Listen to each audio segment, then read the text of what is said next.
Good morning, and let's start our Saturday class, Vivekachudamani, with the Vedic prayers first. Om Guru Brahma, Guru Vishnu, Guru Devo Maheshwara, Guru Sakshat Parbrahma, Tasmai Shri Guruve Namah.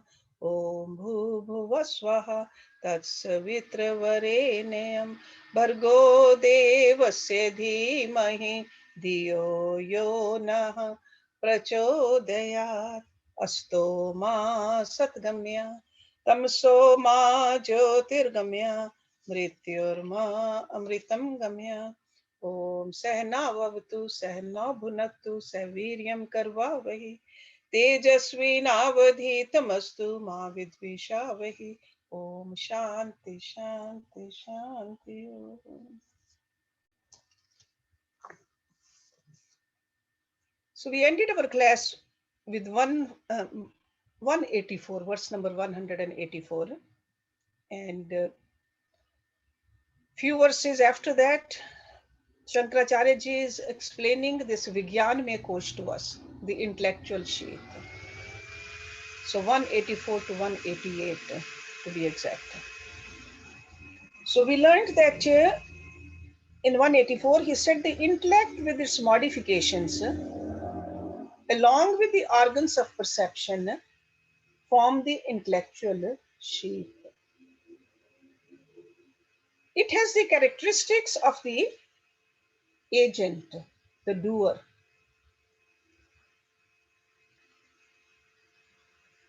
Which is the cause for transmigration. Okay, so Vijnanamaya Kosha is the intellect and the sense organs of perception and all the different modifications of the intellect. It controls the organs of perception and it is the cause for the sansara.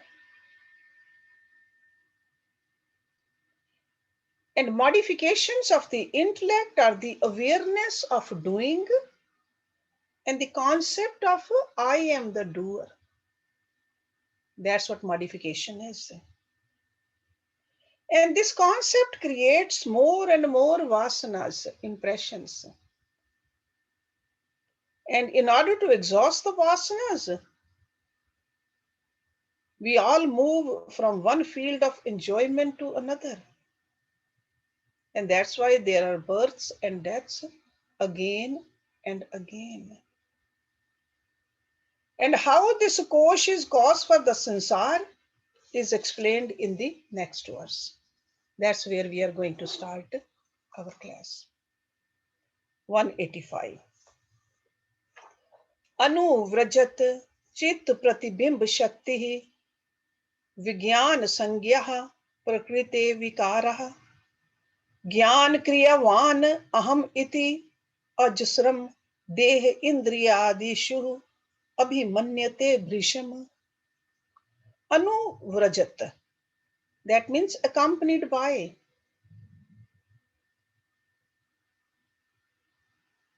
Chit pratibimb shakti, a reflection of the power of consciousness. So pratibimb is a reflection. So a reflection of the power or the light of consciousness. Vijnana Sangyaha, intellectual sheath. So known as intellectual sheath. Prakriti of Prakriti. Vikaraha, a modification. Gyan Kriyavan, endowed with the function of knowledge and action. Gyan and Kriya. Aham iti, as I. Ajsram, always. Deha Indriya Adishu, with the body, sense organs, etc. Abhimanyate is identified. Bhrisham means strongly, completely, powerfully. Bhrisham. Accompanied by a reflection of the light of Chit. So over here, Chit really means consciousness, reflection of the light of who we are. The intellectual sheath is a modification of Prakriti. So intellectual sheath is part of the Prakriti, but there's a reflection of the consciousness in it. It is endowed with the function of knowledge and is always completely identified with the body, sense organs, etc. So what he's trying to tell us, this Vijnanamaya Kosha is completely and constantly accompanied by the reflection of our who we are. Okay, the Chit or the consciousness, which is pervasive at all times.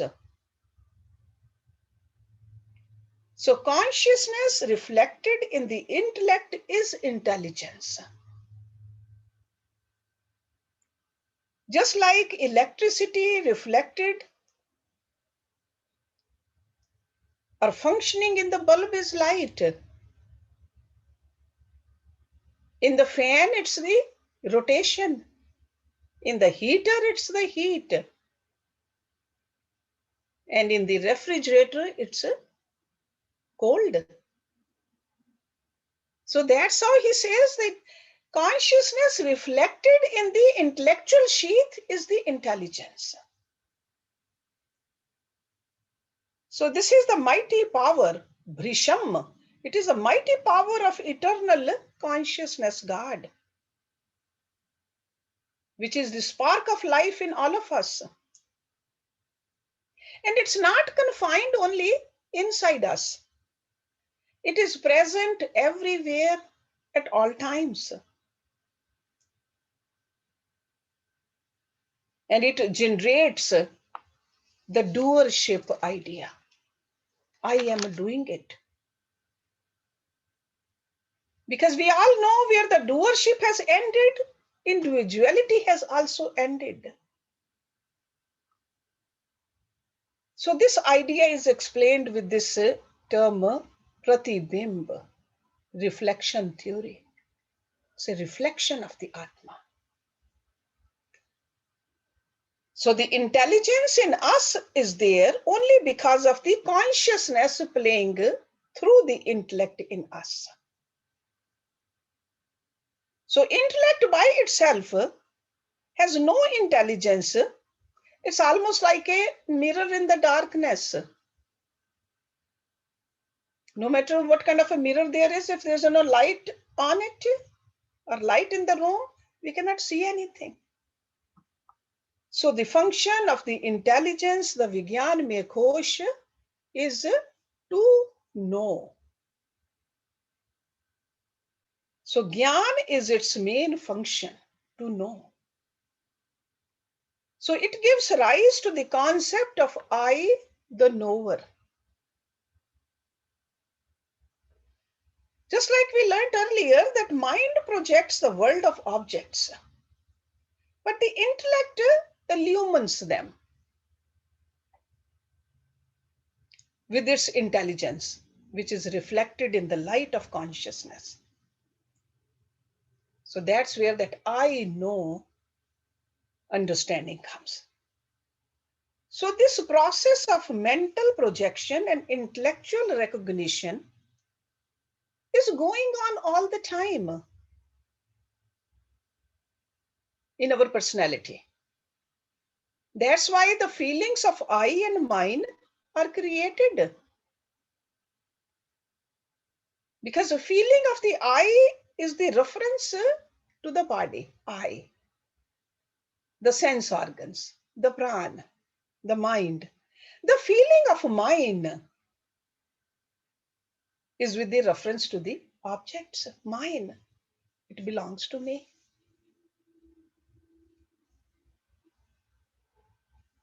If a person withdraws from this sheath, that means the intellectual sheath, he will have neither the I-ness nor this myness. So even momentarily when we do this during our meditation, we transcend this intellectual sheath. There's no identification any longer with the body, the sense organs, etc. This is not mine, and this is not who I am. Then I got to know, who am I? Part of the Paramatma. So feeling of mine regarding the world of objects around us also goes away. And that's where the peace is coming from. That's why in the deep meditation, when you come out, you feel peaceful. You feel complete. No agitation. So you got to understand what this intellectual sheath is. We are not the intellectual sheath, but we have the intellectual sheath for a certain purpose. Then further he explains this sheath to us. He says in the number 86 and 87, they go together. Anadi kalaha ayam aham svabhavaha jivaha smast vyavahar vodaha karoti karmani purva vasanaha punyani apunyani chutat falani. Anadi kal, that means without beginning. Anadi. I am this. Aham swabhava, of the nature of the ego. Jivaha, the embodied self. Samast, entire. Vyavhar vodaha, one who carries out the activities. Karoti, performs. Karmani, actions. Api means also. Purva vasanaha, according to its previous vasanas, previous tendencies. Punyani, good. Apunyani, not good, evil. Cha means and. Tat falani, their results. And 187 is Bhungate Vichitrasuhu Api Yonishuhu Vrajan Ayati Niryatihi Adha Udharvam Eshaha Asya Ev Vijnanamayasya Jagrat Swapanadi Avastaha Sukh Dukh Bhoga. Bhungate, experiences. Vichitrasuhu, in various ways. Api means even. Yonishu, wombs or the bodies. Vrajan, wandering. Ayatihi, comes. Niryatihi, goes. Adha means down. Udharva means up. Eshaha, this. Asya, to this. Ev means alone. Vijnanamayasya, to the intellectual sheath. Jagrat, waking. Swapanadi, dream, etc. Avastaha, states. Sukh dukh bhogaha, one who has the experiences of joy and sorrow. So literal translation of 186 and 187 is, so again he is explaining this Vijnanamaya Kosha to us. This is our Kosha, we should know. It is without beginning, is of the nature of the ego, and is called the Jiva, which carries out the entire range of activities on the relative plane. It performs good and evil actions according to its previous vasanas and experiences their results. It comes and goes, up and down, taking birth in various bodies, various yonis. Sometimes, according to the vasanas, a higher yoni, sometimes a lower yoni. The waking dream and other states and the experiences of joy and sorrow belong to this intellectual sheath. So all of this is happening in this sheath. Because sometimes we wonder, when these yogis talk about the sheath, where is the ego? So ego is a part of this intellectual sheath. Okay, because there's so many different ways yogis have classified our personality. But the very first thing he says, the concept of I is beginningless. It started even before the beginning of time. Before we started recognizing any object, there must already be an I.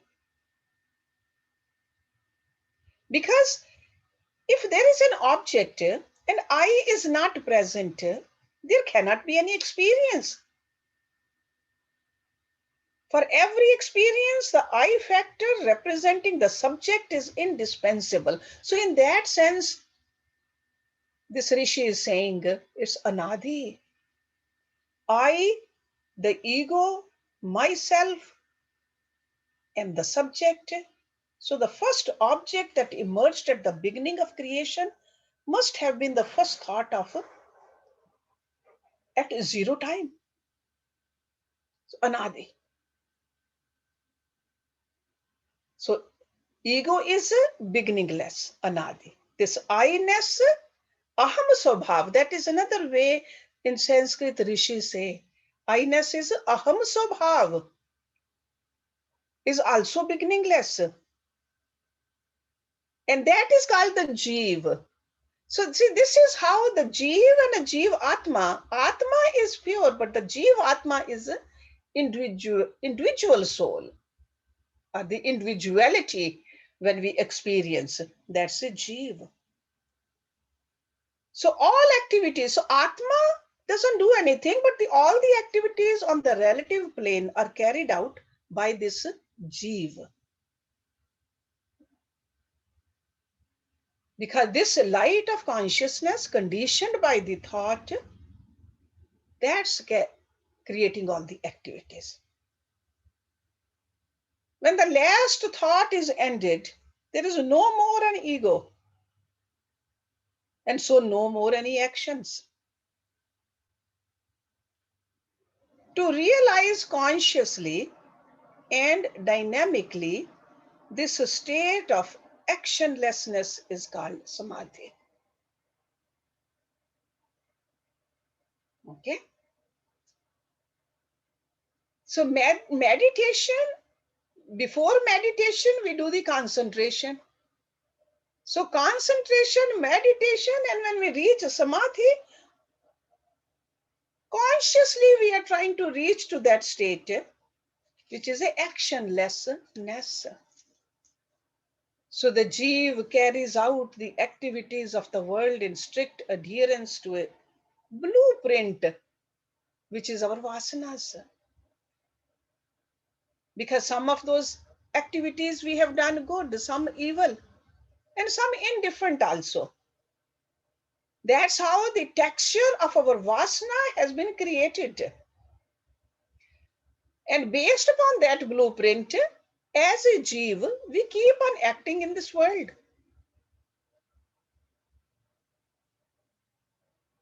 Most of our actions are according to the old vasanas.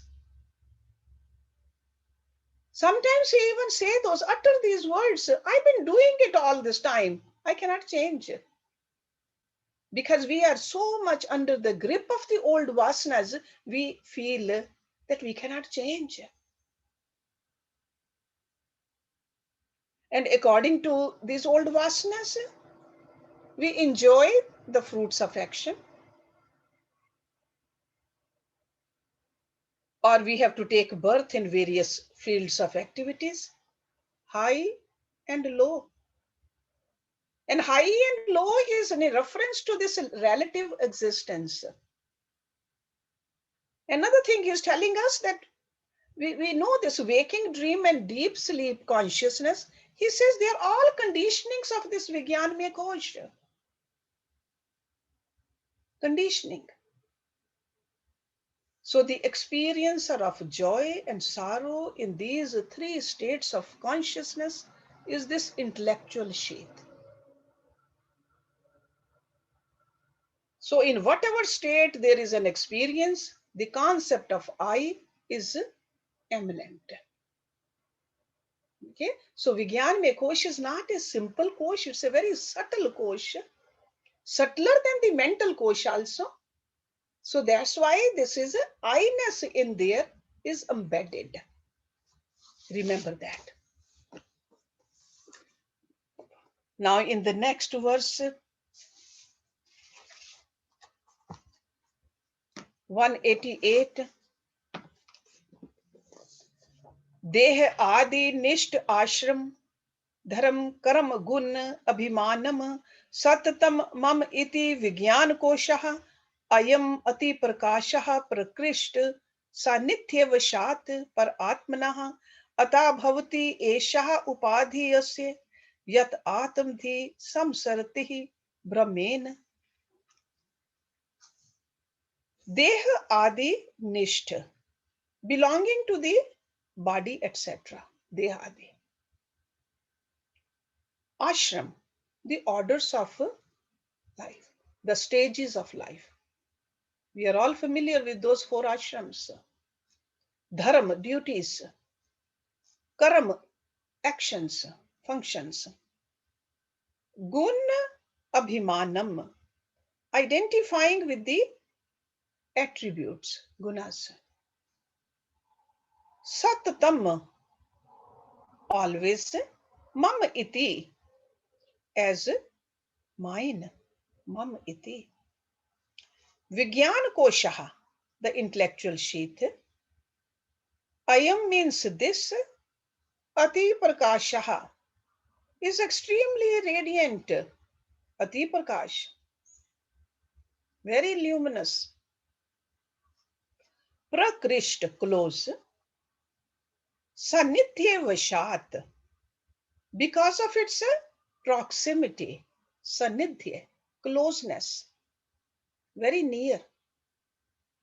Par Atmanaha, to the Supreme Self. Ata means therefore. Bhavati is. Eshaha, this. Upadhi, superimposition. Asya, of this self. Yat Atmadhi, identifying with which. Samsaratihi, suffers transmigration, coming and going. Brahmain, through delusion. Identifying with the attributes of the order of life, their duty and functions, which actually belong to the body, it considers them as its own. The Vijnanamaya Kosha is extremely radiant because of its nearness to the Supreme Self. Okay? See, like in that analogy of the chariot, the charioteer, the horse is the rein. Who is the closest to the owner of the chariot? The charioteer. So this is what he's talking about. Vijnanamaya Kosha is extremely radiant because of its nearness to the Supreme Self. It is a superimposition on the Self, which when it identifies with it, suffers transmigration through delusion. Okay, so first thing he's saying that intellectual sheath is subtler than the mental, the vital air or the food sheath. So subtler than the manomaya kosh, pranmaya kosh and anmaya kosh. And it is so subtle See, subtler the thing, more pervasive it is. More pervasive. Always remember that water is subtler than the ice. That's why it's hard to contain it. And the vapors are subtler than even the water, more pervasive. So body is the grossest, then the pran, then the mind, then the intellect. So that's why he's saying, owing to its subtlety, it has the maximum pervasiveness. And it's nearest to the Atma, the self. And the fact of that is, it is extremely brilliant. So that means that compared to the other sheaths, it has more reflectiveness. It's nearest to the reality. There is a term Atam Dhi in the Upanishads used. Atam Dhi. So that's how Atam Dhi is defining the individuality. Atam Dhi. Atma plus Dhi. So without the Atma, intellect cannot function. And that is the ego or the Jeev. So the light of consciousness in us, the Atma, function in the thought strings, Dhi. That is Atamdhi. Okay, so individuality. So the Atma conditioned in the intellect is the individuality, the ego. And transmigration, he says, it is because of the forgetfulness of who we are. Delusion of not knowing the self as the reality. We just fooled ourselves and thinking that reflection is who we are. And that's what that Pratibimb is. The reflection is just a reflection in the mirror. That's not who we are, but we forgot. And reflection is what? The ego. Okay?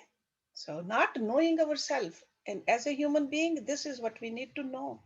Who are we in reality? And that we can know only by practicing this detachment. But in order to detach, we got to know what do we need to detach from. So temporarily, every single day, few times, just detach from these layers also. Consciously. Unconsciously, we do it at night. That doesn't work. That only gives us some rest to the body, to the mind. But consciously, we have to do it, this practice that I want to detach myself from this body. This false I amness. Got to let it go for a few minutes and make a habit of it. Now, in next 3 verses, he's explaining little bit this Atma to us.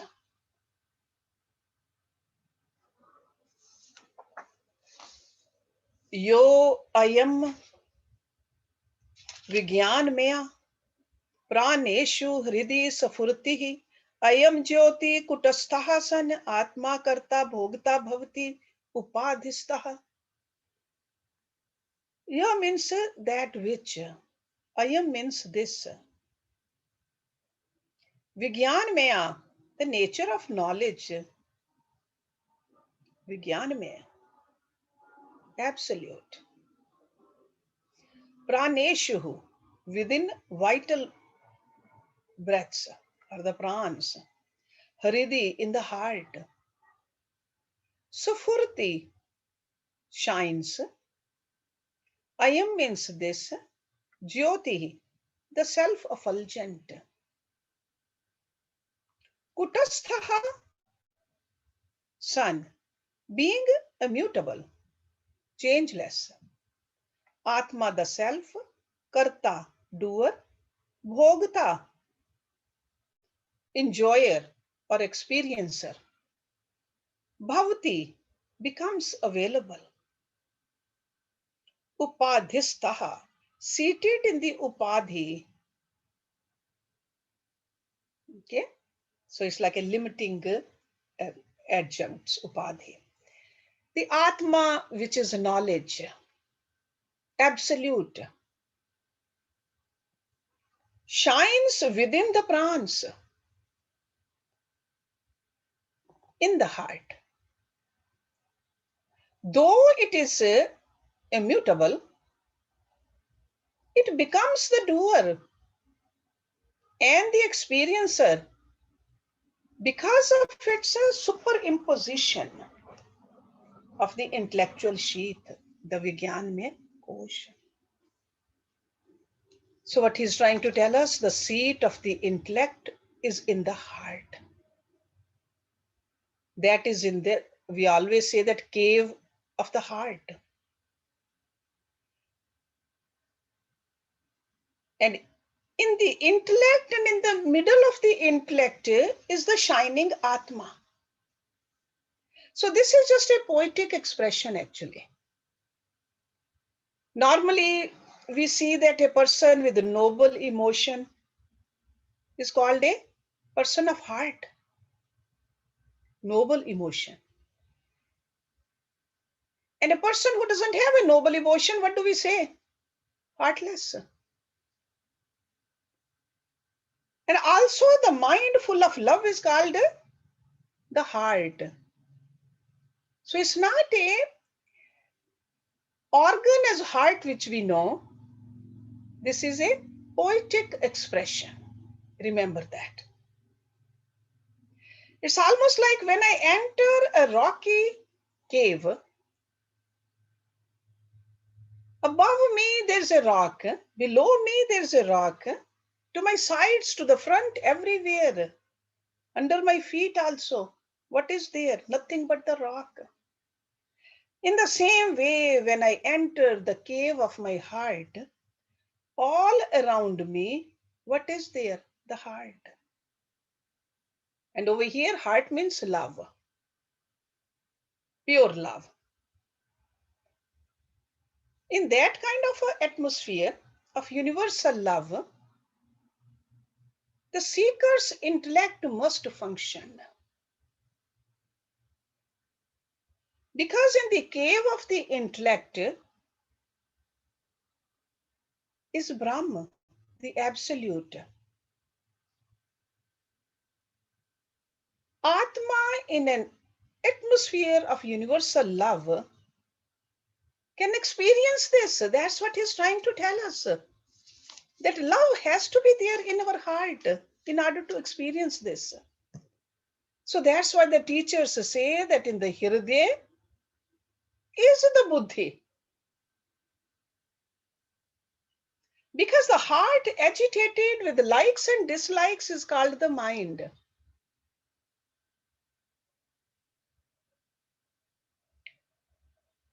But in order to bring our mind to a single pointedness, it cannot be brought to a single mindedness unless there is love. And this love is another term for this love is devotion. So with love or devotion, when a person moves towards the Atma, the mind becomes single pointed with only one thought in it. And that is the thought of God, thought of Brahma. So this egocentric attitude of ever changing, sorrowful, miserable individuality, those are the conditionings, upadhis we have put on ourselves. We got to rise above it. And this is what Rishi calls the ignorance in us. So in that sense, try to understand these verses about the self, the Atma. Couple of more verses about the Atma. Swayam parichedam upete buddhe tadatme doshen param mrisha atmana सर्व आत्मकः सन अपि वीक्षते स्वयं स्वतः पृथक्त्वेन मृदा.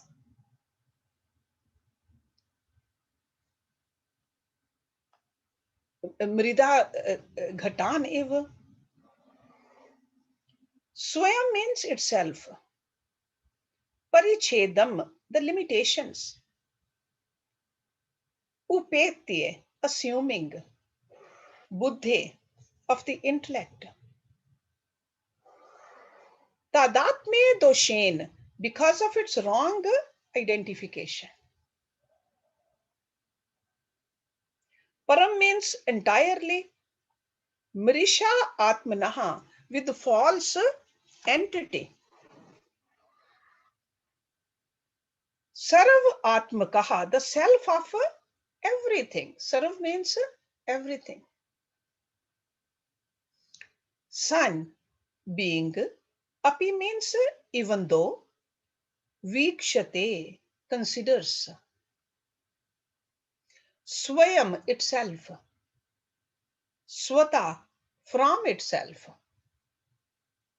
Prithak twain, as something different. Mrida, from the mud.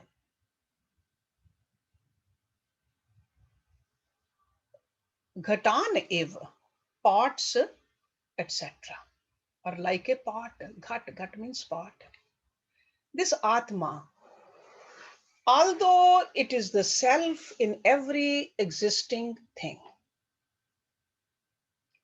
assumes the limitations of the intellect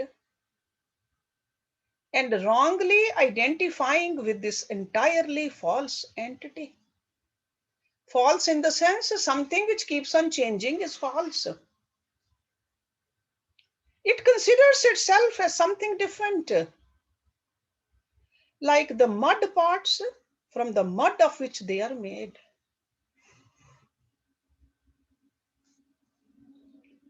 So what he's trying to tell us, that this Atma, the nature of infinite consciousness, everywhere is. It is one without a second. But still, out of delusion, it comes to accept the conditionings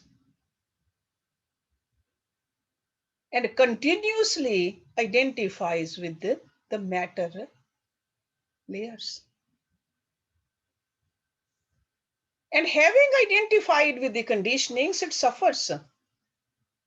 What is the suffering? Sense of limitations. See, this is false. From its that kind of a height comes down. Because we all know when the body is slightly weak, sick, we suffer. And when the body is suffering, mind suffers with it. Even though we are the Atma, we are all part of God, but we suffer because we have forgotten who we are. So having been conditioned by the intellect, a person becomes identified with it and behaves accordingly. And that's where the experience of the joy and the sorrow comes. And all this is indeed false philosophically. But because of this identification, we understand ourselves as a separate identity.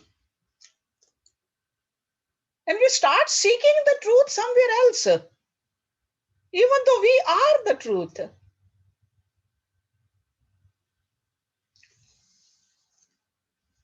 We think that the truth is other than ourselves. But we are the truth.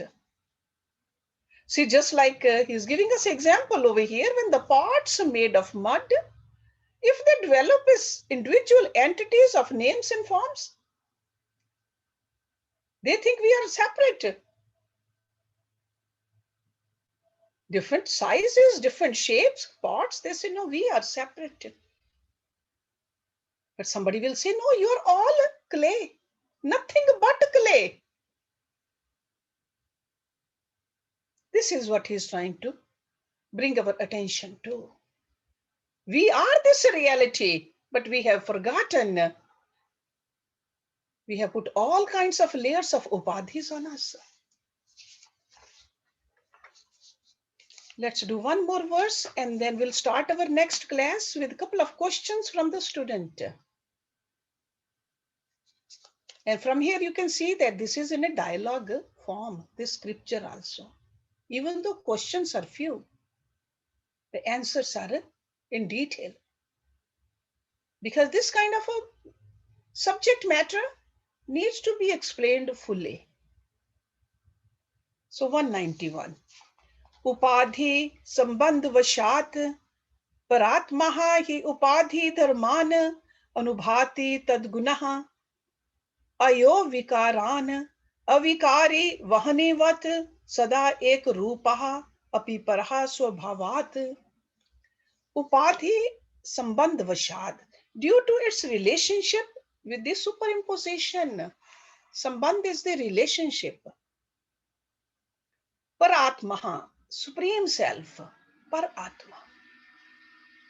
He means indeed upadhi dharman, the characteristics of upadhis, superimpositions. Anubhati appears. Tad gunaha becomes one of their characteristics. Ayo vikaran, the forms of the iron pieces. Avikarihi, changeless. Vahani vat, like the fire. Vahani means fire. That's another name for Agni. Vahani. Sada means ever. Ek rupaha, the same. Same means unchanging. Api means even though. Paraha, perfect. Swabhavat, by nature. Even though the Supreme Self is by nature perfect. And due to its relationship with the superimposition, it assumes the characteristics of these superimposition. So even though it's unchanging, it's perfect, but relationship with the superimpositions, it assumes the characteristics of these superimpositions and seems to act just as the equipment to do. Like the changeless fire assuming the forms of the iron pieces, which it turns red hot. So again, he is giving us another beautiful example so that we can understand.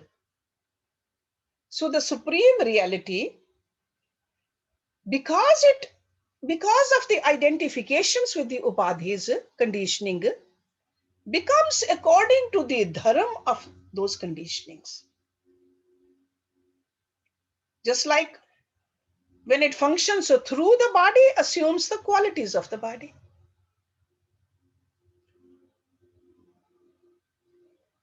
It's just like a clean glass near a blue cloth appears blue. But if the cloth is red, the glass appears red. Glass is not changing, but it appears that way. So conditioning is that color on the cloth. So as the color of the cloth, so appears the color of the glass. Because the glass has no color of its own. So glass is just borrowing the color of its environment. In the same way, the Atma functioning through the Upadhis acquires the properties of the Upadhis for the time being. So in this verse, Shankaracharya is giving us another example because he has given that glass example before. He is giving us an example of a fire. Fire has neither shape nor form.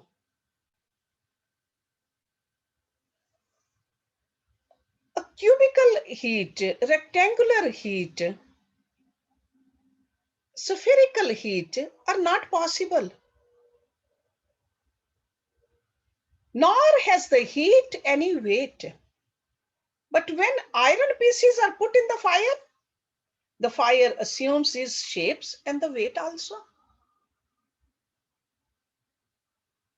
These are not the properties of the fire, but because of the iron pieces, the fire is said to have shape and weight. Okay, so beautiful example he's giving so that our mind can grasp this idea. Paramatma is ever the same, sad ek rupa. It is of the nature of existence. It is pure isness. The suchness in such and such a thing, if that suchness is removed from it, the thing will not have existence. So existence alone is the nature of the Atma.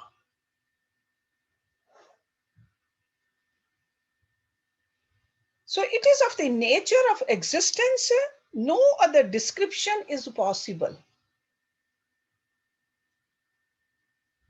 And still, we got to remember that while having the upadhis, we are that. Even now, we are that. Nobody can say that I don't have any existence. I exist. I am. That is a universal experience. I amness is the truth. It is of one nature because it transcends all nature. As consciousness, you cannot use any other definition. It is indescribable. All descriptions only detail the qualities of the thing described. And there are no qualities in the infinite. The minute the qualities or the properties are seen, it becomes finite. Because properties are the one which you see, hear, smell, taste, touch, feel, think. And Atma or the self is beyond all properties or characteristics, features. To understand that, I am consciousness. So during our meditations, we can contemplate on that. Who am I? I am existence. I am that. So we'll stop it here and let's do the Shanti Mantra and then question answers and then bhajan. Om Purnamada Purnamidam Purnat Purnamudachyate Purnasya Purnamadaye Purnameva Visheshyate Om Shanti Shanti Shanti Om. Thank you very much. If anybody has any question, Sujata, talk about it. Namaste, Harshji. Namaste, Sujata. I've been listening to this, as always, excellent class. And I have a question about a statement that you made about the intellect. The intellect being conditioned by the sleeping, waking, dreaming state. And so, what this Rishi is, what this great teacher is saying is that the individual intellect is conditioned by these phenomena. Yeah. But intelligence per se, the big intelligence or the intelligence that belongs to Brahm is not conditioned. Is Yeah, that it's what he said? conditioned. Yeah, there's no upadhis on it because these are again the upadhis. And so the upadhis have been imposed by who? We By did. us. Our ego did. Our ego did. That small I did. Small I did. Okay. And And small I, see, who is, see, intellect, basically, when we just really go through the definition of intellect, it decides, it discriminates. And we decided that intellect decided this was a waking state, this was a dream state, this was a dreamless state. no, but Actually there is only one thing, Atma. yes. So these upadhis also have been divided according to the state. And who did it? Intellect did. So in that state, from that point of view, he's saying it's all because of the intellectual sheath. It's all because of the intellect, because the intellectual sheath goes through these cycles. Yes. Okay. But the Yes. larger intellect is just Atma. Larger intellect, that consciousness is, it doesn't go through any of it. Doesn't go through It it. is, it exists, it shines. And so this whole thing, the intellect, the little I, and all that is a part of Prakriti. Yes, that's all part of Prakriti. Yes, And that's so very, very true. In the Prakriti, things keep on changing. right. And so this sleeping dreaming cycle is a part of Prakriti, and it uh, Yes, of intelligent Prakriti. I mean, for yes, example, a stone may not go through the cycles of sleeping, dreaming, and waking. yes, that's right. So it Yes, has to do with that's that. right. Even though Brahm is in everything, what you call the, the you have to be sentient to go through Yeah, this cycle. that's right. That's So right. I'm getting slightly confused. So right there, there's a classification. There's sentient beings and non-sentient beings, and Uh-huh. only the sentient ones can go through this sleep cycle, which is a part of the intellect. Yeah. So are we saying that, say, for example, the stone does not have an intellect at all? Uh, It okay. only Yeah, has matter, stone doesn't have, there could be intellect, but it's a sleeping intellect, sleeping intellect. Okay. right? It's in such a dormant condition. Mm-hmm. Mm-hmm. See, don't we say that sometimes a person who doesn't decide properly, don't we say that jad buddhi? So that doesn't mean the buddhi is not there, but it's, we say inert, jad buddhi. Or in Hindi we say pathra gayi buddhi. Okay, Okay. Okay. so it's like a, whether it's a dormant or not, it's that we can in ourselves we can always use the buddhi. Buddhi needs to be used to know ourselves. These are the tools. Always remember, these are the tools given to us to know ourselves. Okay. And so the intellect says this is sleeping, dreaming, waking, whatever. And but the intellect says that because it is connected to this other, the rest of this prakriti, which is our body, and because that is going through those changes, right? Mm-hmm. Mm-hmm. So I mean, do you think that comes from the bottom up then? Yeah. Yeah. Okay. So that's a conditioning that comes from the bottom up of the intellect. Yes. That's right. Conditioning. Yes. Okay. Yeah. All Just right. keep contemplating. That's good. We I, need to think about it. I That's know it. it gets a little That's a confusing. kind of a churning. Whatever we read, whatever we hear, then ultimately we do the churning of it, masticating of those ideas. Nidhidyas. Yes, only then it Permanent. just they become ours. Okay, So it's gut. part of Maya then. It's part of the Maya Shakti of Brahm. Yeah, this is a Maya Shakti, definitely. It's Okay. a Shakti, it's a power. Okay. Yes. All right. Okay. So yes, we have the choice to make the decision, whereas the stone and We other always, the intellect has that. Intellect is the one which decides. So when the intellect is See, in our deep sleep or even dream, we don't have that intellect functioning at the time. We cannot make decision. Yeah, we cannot make decisions. But in our conscious state, we can make the decision. Okay? Mhm. I mean, we go through it every day, several times a day. Right. But over here, but the main thing is who is giving the light to the intellect? We forget that. We forget the light. And we are that light. See, if we can keep the full awareness, what we have, what we are, what are we supposed to do?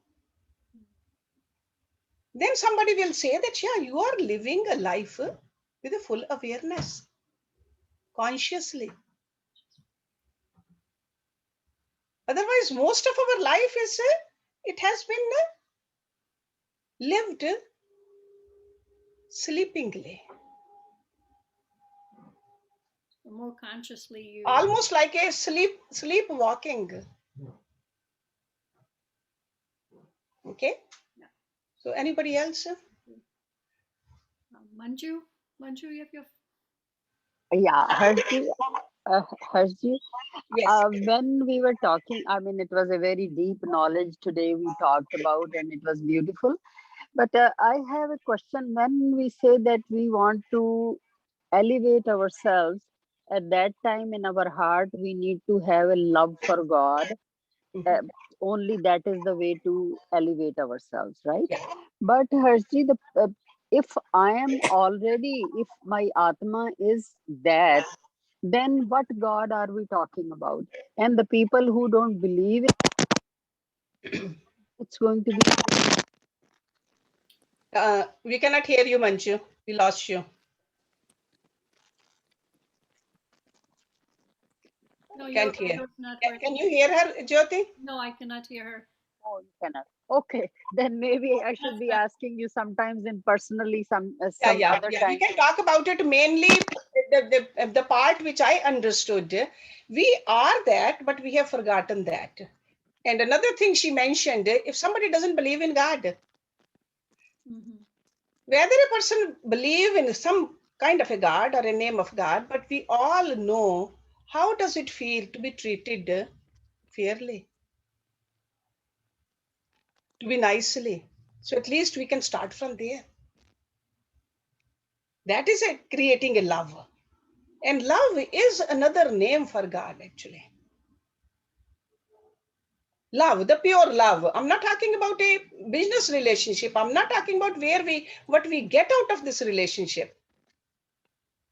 The oneness, the sameness, the caring, the compassion. That is love. So if we do that, we definitely elevate ourselves. And then we get to, otherwise what happens? We get to know ourselves. No, we are that, but we have forgotten that we are that. We got to just remember that again, that this is who I am. We have forgotten that. Okay. So I know you all have a busy weekend also, so we'll stop it here. I think